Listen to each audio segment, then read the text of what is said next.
바로 어제였습니다. 이 자리에서 약속을 하나 드렸어요. 미국에서 그 문서가 공개되는 날 문제의 그 조항들 첫 번째 줄을 우리 구독자분들과 같이 읽어보겠다라고요. 근데 그 문서가 방금 전 나왔습니다. 미국 시간으로 수요일 이 상원공화당이 코인법의 최종 후보 초안을 공개했는데요. 분량이 수백 페이지입니다. 저도 이 문서에 대한 보도 내용들을 밤새 다 넘겨봤는데요. 결론부터 하나만 미리 말씀드리자면은 어제 그 논란의 자리에는 어제 그대로 법무부 이 세 글자가 적혀 있었습니다. 근데 여기서 진짜 이야기는 그 줄이 아니었어요.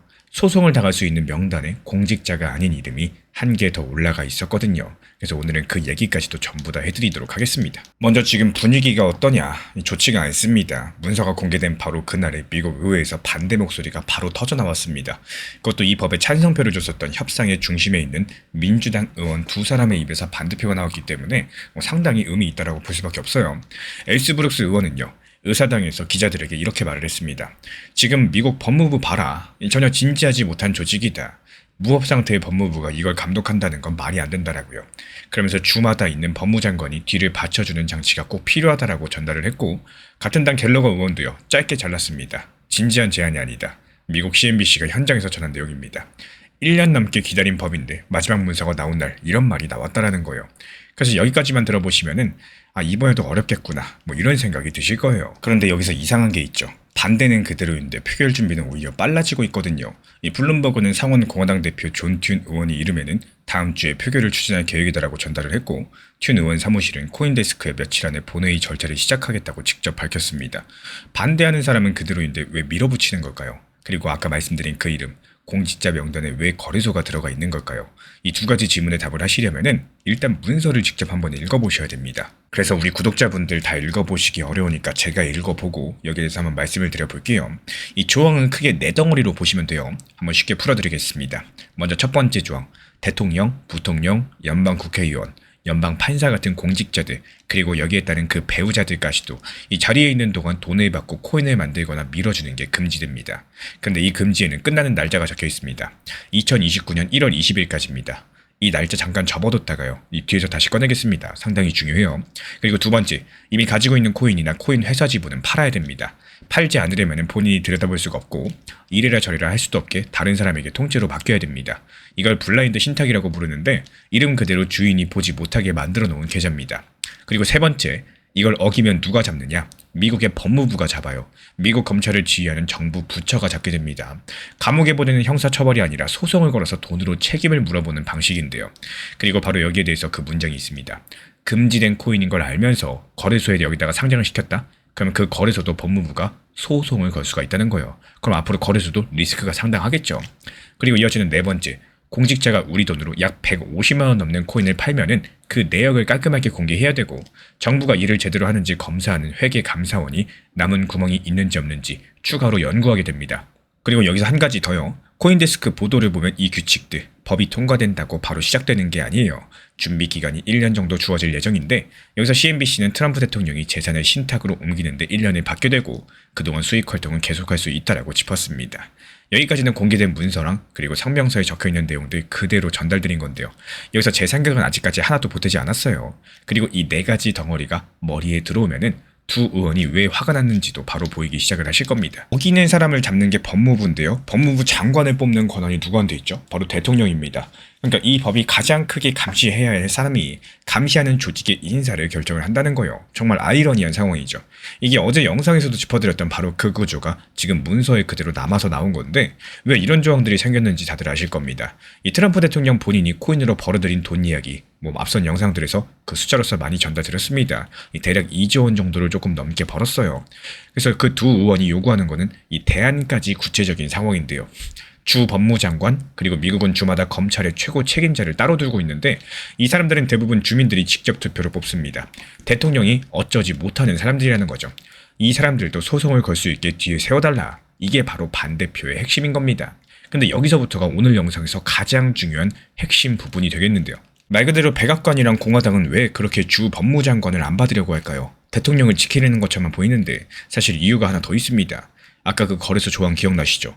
블룸버그 계열 보도를 보면은 원래 협상 과정에서 루미스 의원이 주 법무장관도 거래소에 소송을 걸 수 있게 하자 이렇게 제안을 남겼습니다. 그러면서 백악관이랑 공화당이 이렇게 반박했죠. 미국에는 주가 50개다. 그 50개 주가 제각각 소송을 걸 수 있으면 거래소는 50가지 기준을 전부 다 따로 맞춰야 된다. 그러니까 법무부 한 곳으로 통일하자. 이제 그림이 좀 다르게 보이실 겁니다. 이 싸움은 대통령을 누가 감시하느냐 하는 싸움인 동시에 또 거래소가 지켜야 될 기준이 한 개냐 50개냐 하는 싸움이기도 한 겁니다. 그리고 여기서 가장 묘한 장면, 이 법을 세상에서 제일 크게 응원하는 사람이 누구냐?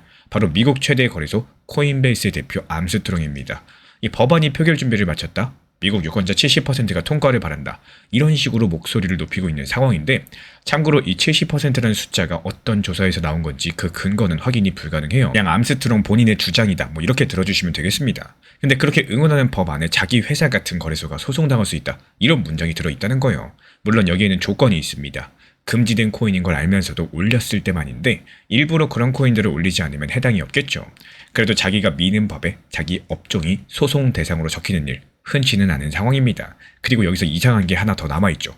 아까 접어뒀던 날짜입니다. 이 중요할 거니까 뒤에서 다루겠다라고 말씀드렸죠. 2029년 1월 20일. 이 날짜가 뭐냐? 지금 미국 대통령의 임기가 끝나는 바로 그날입니다. 그러니까 이 금지 규칙의 핵심은요, 처음부터 지금 임기에 맞춰서 끝나도록 만들어져 있습니다.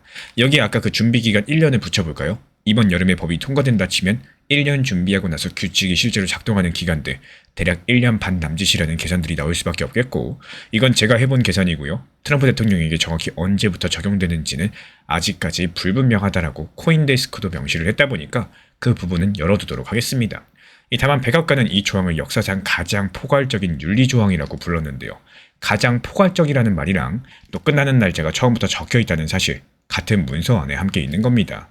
이 두 의원이 문서를 보자마자 반대한 데에는 누가 잡느냐 하는 문제만이 아니라요, 이 시간 구조도 있었다. 저는 이렇게 바라보고 있습니다. 그리고 이 문서는 어제 저희가 걸어둔 숙제도 채점을 해주고 있는데요.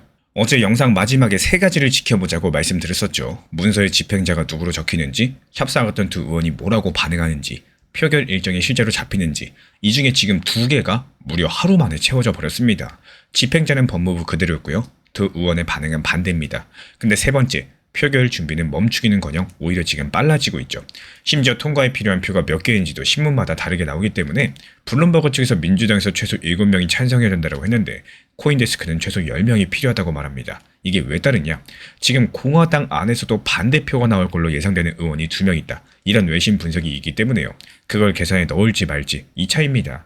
그래서 저는 여기서 표 계산을 더 하지는 않겠습니다. 다만 필요한 표 숫자조차도 정리가 안 된 표결을 며칠 안에 하겠다, 이런 상황이라는 거예요.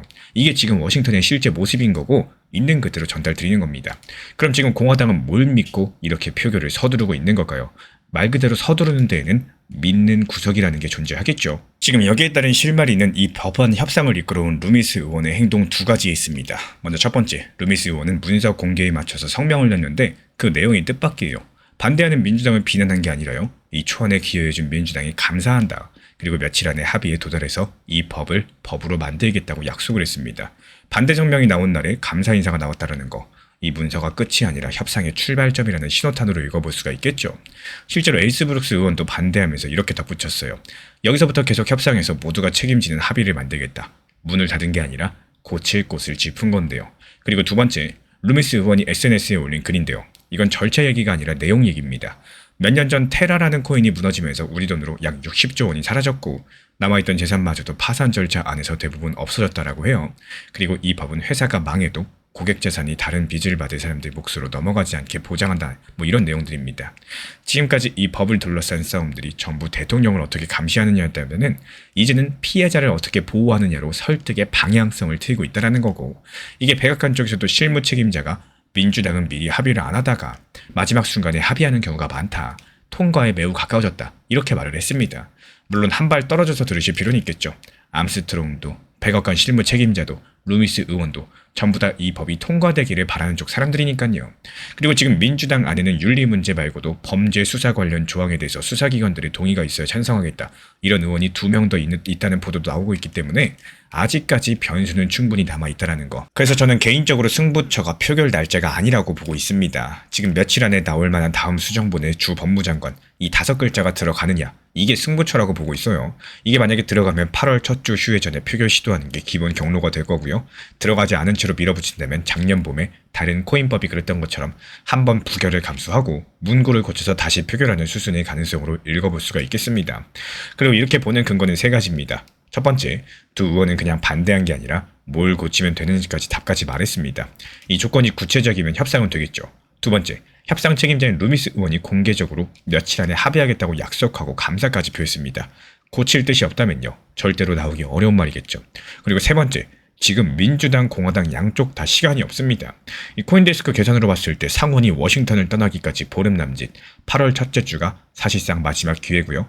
이 시기를 넘기면 그 다음은 내년입니다. 내년에도 통과가 불확실하겠죠. 그래서 앞으로 확인하실 건 딱 세 가지예요. 이 다음 수정본의 집행 부분에 주 법무장관이 등장하는지, 그리고 갤러거랑 에스브레스 두 의원이 두 번째 반응이 반대해서 이 조건부 찬성으로 바뀔 수 있는지, 그리고 미국 상원의 공식 일정표에 이 클래리티 법이 실제로 올라가는지를 보시면 되겠습니다. 그래서 지금 같은 시장에서는 단기 종목들에 대한 수익 실현들이 이루어지고 나서 바로바로 매수가 들어가서는 안 된다라는 말씀을 드려요. 이 상승하는 과정에서도 분명히 하락 그리고 눌림목을 주고 다시 한번 반등이 이어지기 때문에 지금 보시는 것처럼요, 일정 상승 추세가 있다라고 했을 때 여기서도 단기 저점 그리고 단기 고점이 계속해서 반복적으로 오가면서 점점 더 고점이 높아지는 상승세가 나옵니다. 이럴 때 가장 중요한 게 뭘까요? 상승했을 때 팔고 나오고 오히려 하락했을 때 눌림목에서 단타 매수가 들어가는 겁니다. 이 섣부르게 수익 실현받다고 기분 좋아가지고 고점에서 팔고 나왔을 때 다시 여기서 들어간다? 그러면 물릴 수밖에 없게 되겠죠. 그렇기 때문에 핵심 포인트는 단기적으로 하락, 눌렸을 때 매수가 들어가는 게 핵심 포인트다. 이렇게 말씀을 드리고 싶어요. 실제로 현재 우리 채널 차원에서 운영 중에 있는 정보 커뮤니티에서도요, 이 수익을 실현하는 과정에서 단타, 눌렸을 때 오히려 매수가 들어갔다가 상승했을 때 팔고 나오고 이때 바로 들어가는 게 아니라 시간을 두고 다시 매수가 들어가는 상황이죠. 그리고 여기서 중요한 점은 이 단타 매수 자체에서 들어가실 때 종목 선정이 상당히 중요하다는 말씀을 드려요.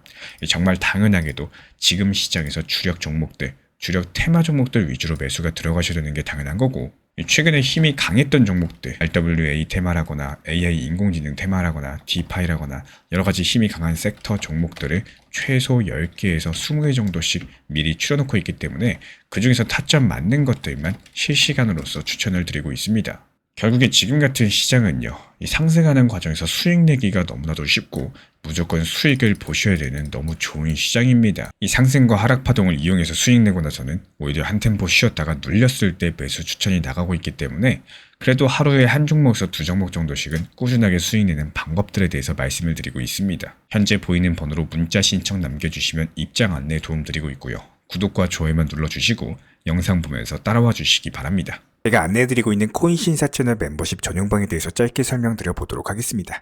리플, 암호화폐 시장에 대한 중요한 이슈, 그리고 브리핑이나 시장의 흐름에 대한 전문적인 분석 내용 설명과 함께 차트상의 기술적 분석, 온체인 지표와 투자 심리에 대한 내용들을 같이 안내 도움드리고 있고, 가장 중요한 투자 심리를 컨트롤하기 위해서 포트폴리오의 구성에 대한 노하우, 투자 심리 컨트롤에 대한 내용도 같이 안내드리고 있습니다. 코인신사 스터디 멤버십 가입하신 분들께서는 아래 번호 혹은 신청 링크 통해서 남겨주시면 제가 연락드리고 있고, 안내 설명과 함께 신사 채널 리플 전용 멤버십 방에도 입장 안내 설명드리고 있습니다.